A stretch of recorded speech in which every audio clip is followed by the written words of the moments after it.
పాటి నన్ను ప్రేమించినావు, నీ ప్రేమలోనే నన్ను దాచినావు.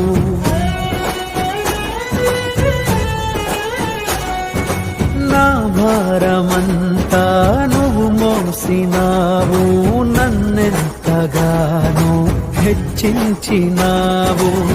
నీ కృపలోనే నన్ను కాచినావు, నీ కనికరమే చూపించినావు.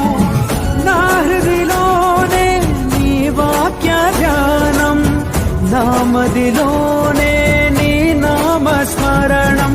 నిన్నే ఆరాధించి నీ దయలోనే జీవించి, నిన్నే పూజించి నీలోనే తరించి, యేసయ్య నీ ప్రేమ నా సొంతము నాలో.